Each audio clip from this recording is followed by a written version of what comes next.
Hello दोस्तों, स्वागत है आप सबका मेरे यूट्यूब चैनल रोहिणी क्लासेस में।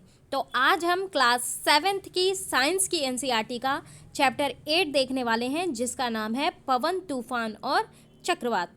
नाम से तो आप सभी लोग परिचित होंगे, लेकिन आज हम इसकी एक्चुअल मीनिंग से परिचित होंगे कि आखिर वाकई में क्या डिफरेंस है। पवन, तूफान और चक्रवात सुनने में तो एक जैसे लगते हैं, लेकिन इसमें जो है बहुत अंतर है। ठीक है, इसी को आज हम समझने का प्रयास करेंगे। तो चलिए बिना किसी देरी के स्टार्ट करते हैं। तो बात करते हैं हम उड़ीसा के तट को 18 अक्टूबर 1999 को एक चक्रवात ने पार किया। अब इस चक्रवात का पवन वेग कितना था? 200 किलोमीटर पर आवर। चक्रवात ने 45,000 भवनों को तहस नहस कर दिया, जिससे 7 लाख लोग बेघर हो गए। अब उसी वर्ष आप देखिए 29 अक्टूबर को 260 किलोमीटर पर आवर की पवन वेग से पुनः एक अन्य चक्रवात उड़ीसा में आया था। इसके साथ ही 9 मीटर ऊंची समुद्री लहरें भी तट से टकराईं और हजारों लोगों ने अपनी जान गंवा दी। करोड़ों रुपए की संपत्ति नष्ट हो गई। चक्रवात ने कृषि, परिवहन, संचार, विद्युत सप्लाई को भी प्रभावित किया। ये आपको ध्यान रखना होगा। ये देखिए उड़ीसा के तट आपको दिख रहा होगा और किस प्रकार ये सैटेलाइट के माध्यम से चित्रण लिया गया है और किस प्रकार चक्रवात हर चीज़ नष्ट कर दिया। लेकिन चक्रवात होते क्या हैं, कैसे बनते हैं ये, और ये इतने विनाशकारी क्यों होते हैं, ये हम इस चैप्टर में देखेंगे। देखिए, हम वायु द्वारा होने वाले कुछ क्रियाकलापों से आरंभ करते हैं। ये क्रियाकलाप हमें चक्रवात से संबंधित कुछ मूलभूत विशेषताओं का स्पष्ट करने में सहायक होंगे। क्या होता है ना कि हम उदाहरण के बाद परिभाषा देखते हैं तो हमें बहुत अच्छी तरीके से समझ में आता है। और इससे पहले हम क्रियाकलाप का आरंभ करेंगे। याद रखिए कि गतिशील वायु क्या कहलाती है? पवन कहलाती है। अच्छा, अब बात करते हैं वायु दाब डालती है। अब देखिए, जब कभी भी किसी क्रियाकलाप में कुछ गर्म करना हो तो बेहद सावधानी से कार्य करना चाहिए। अच्छा होगा कि यदि ऐसे सभी क्रियाकलाप आप अपने परिवार के बड़े सदस्यों की उपस्थिति में करें और इन्हें अपने शिक्षक की उपस्थिति में करें। अब इस क्रियाकलाप में पानी उबालने की आवश्यकता पड़ेगी।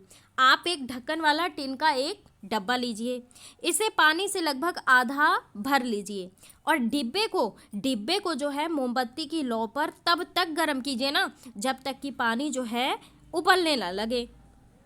अब पानी को कुछ मिनट तक उबलने दीजिए और मोमबत्ती को बुझा दीजिए। अब उसी समय देखिए डिब्बे का ढक्कन कसकर बंद कर दीजिए और गर्म डिब्बे को बंद करने में सावधानी बरतिए। ठीक है, और अब डिब्बे को सावधानी से धातु के गहरे पात्र और वॉश बेसिन, ठीक है, जहाँ पे हम हाथ वगैरह धोते हैं, में रख दीजिए और डिब्बे का ठंडा पानी डालिए। क्या डिब्बे के आकार में कोई परिवर्तन हुआ है? आइए मैं आपको दिखाती हूँ।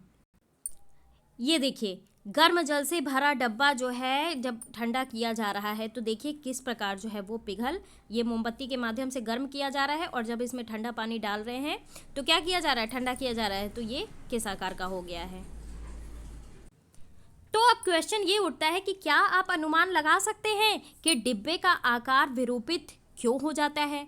ठीक है, बदल क्यों जाता है? यदि आपको टिन का डिब्बा ना मिल पाए ना तो आप उसकी जगह पे प्लास्टिक की बोतल लीजिए। देखिए घर में आप अगर गर्म तेल डायरेक्ट प्लास्टिक की बोतल में डालते हैं तो क्या होता है? प्लास्टिक की बोतल सिकुड़ जाती है।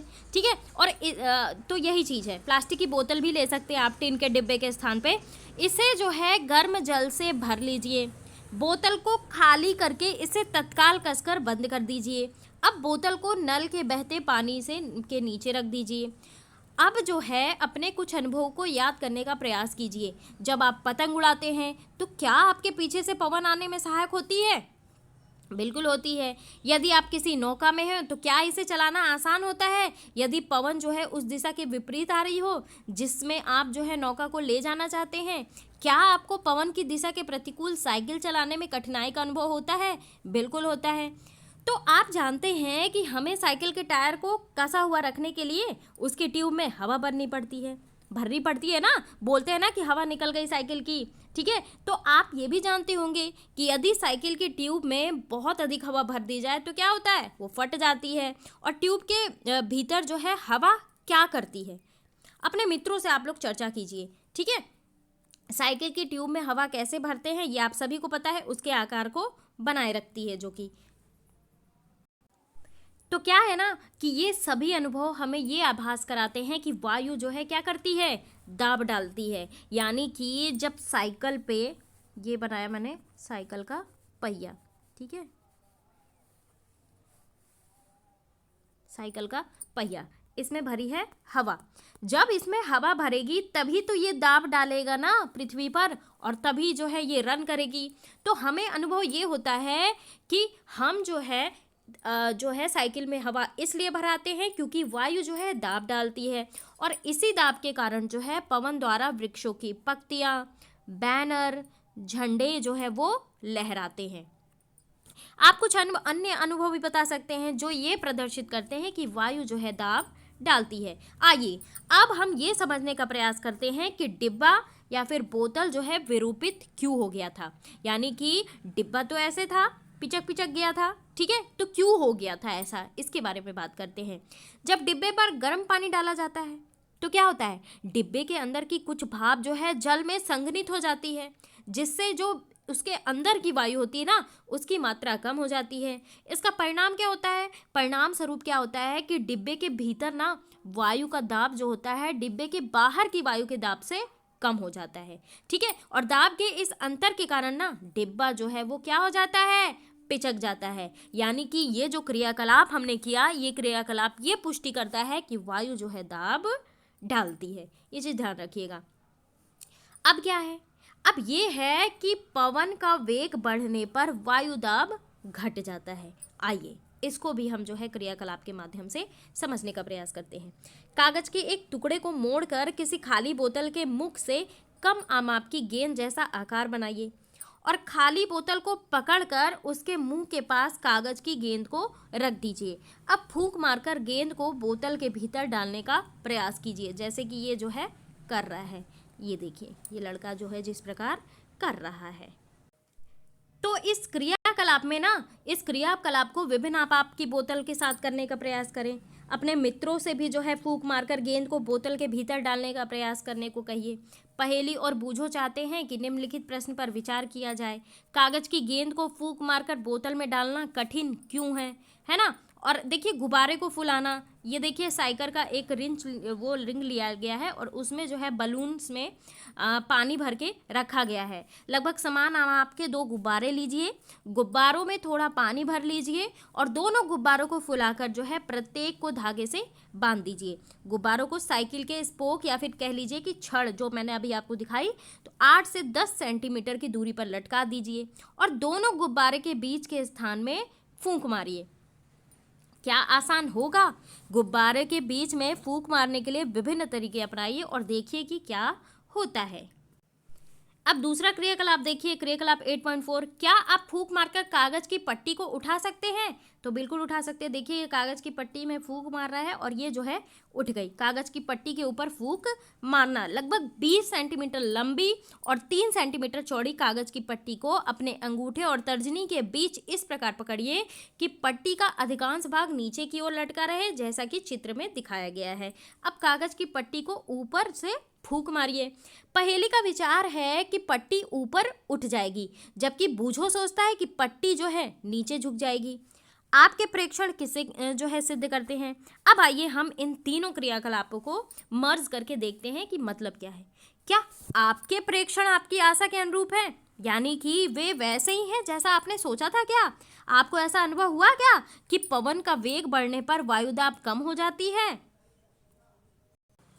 तो अब देखिए, जब हम जो है बोतल के मुख पर फूंक मारते हैं तो क्या होता है, मुख के पास की वायु जो होती है, हमारे मुंह के पास की वायु का वेग अपेक्षाकृत अधिक हो जाता है, क्योंकि हम पास से फूंक मार रहे हैं ना, तो जाहिर सी बात है ज़्यादा तेजी से जाएगा वो। अब इससे क्या होता है, इससे वहाँ वायु दाब क्या होता है, घट जाता है। कहने का मतलब ये है कि वायु का वेग बढ़ेगा तो वायु दाब जो है वो घटेगा। आगे बढ़ते हैं। बोतल के भीतर जो है वायुदाब उसके मुख के निकट के दाब से अधिक हो जाता है और इसी कारण जो है बोतल के भीतर की वायु ना गेंद को बाहर की ओर धकेल देती है। 8.3 हम क्रियाकलाप में हमने क्या देखा? हमने ये देखा कि जब आप गुब्बारों के बीच में फूंक मारते हैं तो वे एक दूसरे की ओर आने का प्रयास करते हैं। ऐसा क्यों हो सकता है? देखिए, ये तभी संभव होगा ना जब गुब्बारों के बीच का स्थान वायु जो दाब होता है ना, किसी तरह कम हो जाए। यानी कि तब जो है गुब्बारे के दूसरी ओर का दाब जो है उन्हें एक दूसरे की ओर धकेलेगा। 8.4 क्रियाकलाप में हमने क्या देखा? हमने ये देखा कि जब आप कागज की पट्टी को के जो है ऊपर से फूंक मारते हैं तो यह ऊपर की ओर उठ जाती है, और पुनः ऐसा तभी संभव होगा ना जब कागज में फूंक मारने पर क्या होगा? पट्टी के ऊपर दाब जो है वो कम हो जाता है।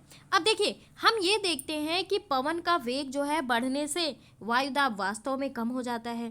प्रूफ कर दिया। ठीक है, तो क्या आप कल्पना कर सकते हैं, क्या आप ये बता सकते हैं कि यदि तीव्र वेग का जो है पवन भवनों और झोपड़ियों की छत के ऊपर प्रवाहित हो, यदि छत कमजोर होगी तो वह ऊपर उठ जाएगी और पवन उसे अपने साथ उड़ा ले जाएगी। और यदि आपने कभी ऐसा देखा हो तो उसे अपने मित्रों को जरूर बताएं। अब आइए एक चीज़ और देखते हैं। अब हम ये समझने का प्रयास करते हैं कि पवन बनती कैसे है, यह वर्षा कैसे लाती है, और कभी कभी यह जो है विनाशकारी कैसे हो जाती है, इसके बारे में हम समझने का प्रयास करते हैं। अब देखिए, आप जानते हैं कि गतिशील वायु पवन जो है कहलाती है। ठीक है, गतिशील वायु जो होती है वो क्या कहलाती है? पवन कहलाती है। और पवन जो है सदैव जो है अधिक वायुदाब वाले क्षेत्र से कम वायुदाब वाले क्षेत्र की ओर गति करती है। एग्जाम में पूछा भी जाएगा कि पवन जो है किस ओर गति करती है, तो पवन किस ओर गति करती है? अधिक वायुदाब से निम्न वायुदाब की ओर।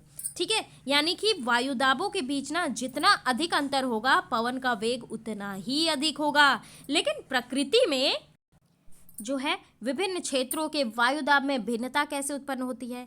क्या ताप में भिन्नता के कारण ऐसा होता है? तो अब हम क्रियाकलाप के माध्यम से समझने का प्रयास करेंगे। तो गर्म किए जाने पर वायु का प्रसार होता है। आइए अब क्वथन नली लीजिए। ठीक है, नली के मुख पर एक गुब्बारे को कसकर लगाइए। आप इसे कसने के लिए टेप का उपयोग भी कर सकते हैं और किसी बीकर में लगभग 2/3 ऊंचाई तक गर्म जल डालिए। गुब्बारा लगी क्वथन नली को गर्म जल में इस प्रकार रखिए ना कि गुब्बारा जो है जल से बाहर रहे। अब 2-3 मिनट तक ये देखिए कि क्या गुब्बारे के आकार में किसी प्रकार का परिवर्तन होता है। यानी कि क्वथन नली को जल से बाहर निकाल लीजिए और इसे कमरे के ताप तक ठंडा होने दीजिए। और अब एक अन्य बीकर में थोड़ा जो है बर्फ का ठंडा जल लीजिए और क्वथन नली को पहले की भांति 2 से 3 मिनट के लिए ठंडे जल में रख दीजिए। तो ये प्रयोग के माध्यम से आप देख रहे होंगे कि ये जो है क्वथन नली है। ठीक है, ये क्वथन नली लगी हुई है और इसके मुख पर गुब्बारा बांध दिया गया है। अब जो है ये गर्म जल में जो है डूबी हुई क्वथन नली है। ठीक है, और ये जो है बर्फ के ठंडे जल में डूबी हुई क्वथन नली है। तो गर्म और ठंडे जल में गुब्बारे का आकार देखिए किस प्रकार है। ठंडे जल में सिकुड़ा हुआ है, गर्म जल में ऊपर उठा हुआ है, और नॉर्मल वाटर में जो है क्या है? नॉर्मल वाटर में ऐसे ही है, नॉर्मल। तो गुब्बारे के आकार में होने वाले परिवर्तन को नोट कीजिए। अपने प्रेक्षणों के आधार पर निम्न प्रश्नों के उत्तर देने का प्रयास कीजिए। ठीक है, क्वथन नली को गर्म जल में रखने पर गुब्बारा क्यों फूल जाता है? ठीक है, वहीं गुब्बारा क्वथन नली को ठंडे जल में रखने पर पिचक क्यों जाता है? क्या हम पहले प्रेक्षण से निष्कर्ष निकाल सकते हैं कि वायु गर्म किए जाने पर फैलती है, वायु का प्रसार होता है। यानी कि क्या आप अब जो है ये बता सकते हैं कि ठंडी किए जाने पर क्वथन नली के भीतर वायु का क्या होता है? जाहिर सी बात है प्रसार नहीं होगा, सिकुड़ेगी वो। तो आपको जो है संभवतः 8.6 क्रियाकलाप बहुत ही रोचक लगेगा। आइए अब हम इसमें देखते हैं। इससे जो है आपको गर्म वायु के बारे में और अधिक जानकारी प्राप्त करने में सहायता मिलेगी। अब देखिए, हम जो है समान माप के कागज की 2 खाली जो है थैलियाँ और या फिर कह लीजिए कि कागज के 2 खाली कप लीजिए। ठीक है, दोनों थैलों को जो है धातु अथवा जो है लकड़ी के किसी छड़ में 2 किनारों से लटका दीजिए। ध्यान रहे कि कागज की थैलियों या फिर जो है कपों का मुख जो है नीचे की ओर रहे। तो आप देख पा रहे होंगे ये कप जो है बांधा गया है। इसके बाद जो है गर्म किया हुआ जो कप है कागज का वो ऊपर उठ रहा है, यानी कि ऊपर उठती हुई गर्म वायु। ठीक है। तो ये क्रियाकलाप ये दर्शाता है ना कि गर्म होने पर वायु जो है कहाँ होती है, ऊपर की ओर उठती है। और जैसे ही मोमबत्ती की लौ से ना गर्म वायु जो है ऊपर की ओर उठती है तो वो क्या करती है, वो थैली को भी ऊपर ले जाती है। तो क्या संतुलन का बिगड़ना ये सुझाता है कि गर्म वायु ठंडी वायु से हल्की होती है? क्या आप अब जो है ये समझा सकते हैं कि धुआं ऊपर क्यों उठता है, नीचे क्यों नहीं जाता? अब आपको एक चीज़ याद रखनी है, ये याद रखना महत्वपूर्ण है कि गर्म किए जाने पर वायु का प्रसार होता है और वह ज़्यादा स्थान घेरती है। बहुत इंपॉर्टेंट पॉइंट है कि गर्म किए जाने पर जो है वायु का प्रसार होता है और वो अधिक स्थान घेरती है। और जब कोई दी गई वस्तु पहले से अधिक स्थान घेरती है तो वह जो है हल्की प्रतीत होती है। Sorry for the interruption. हाँ, तो वो हल्की प्रतीत होती है और इसलिए ना गर्म वायु ठंडी वायु की अपेक्षा क्या होती है, हल्की होती है। एक और कॉन्सेप्ट जो है वो क्लियर हुआ कि गर्म वायु ठंडी वायु की अपेक्षा जो है वो हल्की होती है। और यही कारण है कि धुआं जो है ऊपर उठता है। तो प्रकृति में अनेक ऐसे स्थितियां होती हैं ना जहां किसी स्थान या क्षेत्र में वायु जो है गर्म होने के कारण ऊपर उठती है और ऐसी स्थिति में ना उस स्थान का वायुदाब जो होता है वो कम हो जाता है। यानी कि फलस्वरूप उस स्थान के आसपास के क्षेत्र से ना ठंडी वायु प्रवाहित होकर उस स्थान को घेर लेती है और इससे जो है वायु में संवहन धारा स्थापित हो जाती है, जिसके बारे में हमने जो है अध्याय 4 में पढ़ा था। अब अगले पार्ट में हम जो है पवन धाराएं पृथ्वी के असमान रूप से गर्म होने के कारण उत्पन्न होती है, इसके बारे में डिटेल वे में स्टडी करेंगे। गाइस, कैसा लगा मेरा ये वीडियो ज़रूर आप मुझे कमेंट बॉक्स में बताएं। चैनल को सब्सक्राइब ना किया हो तो ज़रूर कर लें और बेल आइकन प्रेस करना ना भूलें।